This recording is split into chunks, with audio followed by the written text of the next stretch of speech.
My name's Jack Lowe and I'm from Pitlochry, although I'm speaking to you today during lockdown from my flat in Leith. I'm here to share with you some of my granddad's story, and in particular, two of his poems written in wartime. My granddad, Jack Lowe, was a Lance Corporal in 2 Company, Queen's Own Cameron Highlanders, 51st Highland Division. And he fought in France until his capture with the remaining men of the 51st at St Valery.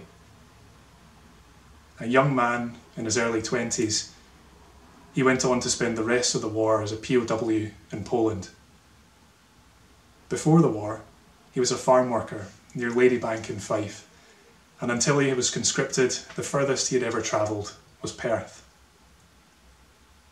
Before sharing some of his words with you, I wanted to look ahead for a moment to the end of his war story and share a thing that he experienced as he was repatriated with tuberculosis. Arriving home and beginning his journey to better health, he fell in love with a beautiful Red Cross nurse. He and my granny went on to enjoy a long and happy life together. Of course, I didn't know the soldier or the Red Cross nurse. I knew my granddad and my granny. And some of my most cherished memories are of spending time with them and my wee brother Connell. My grandparents always made sure that their wee boys enjoyed some of the finest things in life. Of course, the amount of sugar in vast quantities of cremola custard and fruit pastels that we heartily enjoyed with them must have horrified my parents.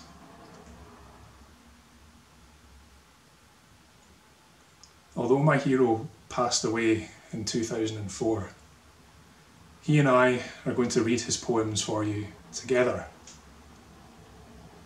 I'm immensely proud to be able to bring his voice to you and to share his experiences through his poetry.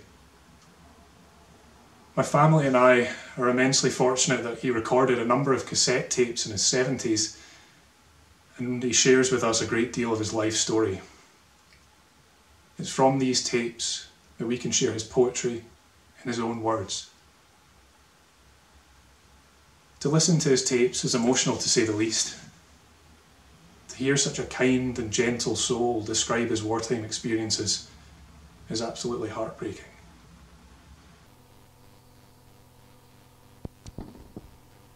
I suppose anyone hearing these poems might think I'm a sentimental customer, but I think when one had time like us to think of life in general and war and friendship and comradeship and death and hunger, which was pretty severe sometimes, there were times when we used to go along, creep along to the German buckets, the waste buckets, and dig out the wurst which was floating on the top with all the muck and eat it. How we didn't die of starvation I don't know. But anyhow, I'm here to tell the tale, fortunately alive and well. Other poor souls are handicapped for life, pain-ridden and so on like that, but I'm very fortunate. I called it St Valery, June the 12th, 1940. We had been on the run from the square-headed Hun for just over a month or more.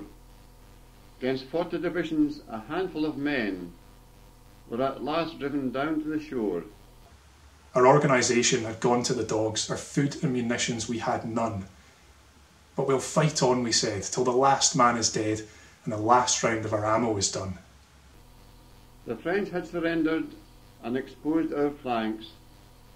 There was only the sea at our backs, but with Jerry all round, we still stood our ground, though hundreds were killed in their tracks.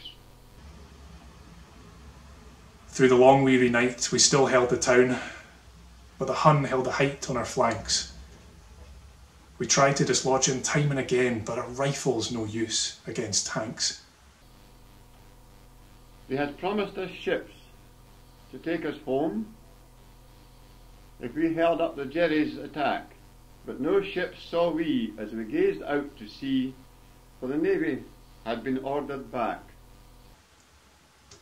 And through the night some fought and some died, while others just lay down and slept.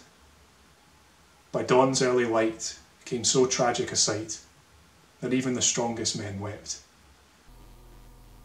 Over the blackened ruins waved a white flag, An officer pointed it out. But to hell with the flag, fight on was the cry. Just then the bugle rang out. Ceasefire was the call our straining ears heard. We knew that the fighting was done. Battered and beaten, we had fought to the end, but the battle had gone to the Hun. Now we are in prison, surrounded with wire, and if sometimes we get a bit blue, we don't lose faith in the ultimate end. For what we have done, others can do. If Jerry should strive for 100 more years, the back of proud Britain to bend, just remember what Britons have done in the past, and you'll know we will win in the end. Hats off to Britain, to hell with the rest. To beat us, they'll have to be clever. Though they come in their millions with, we'll give them our best, so Britain and freedom forever. Thank you for listening.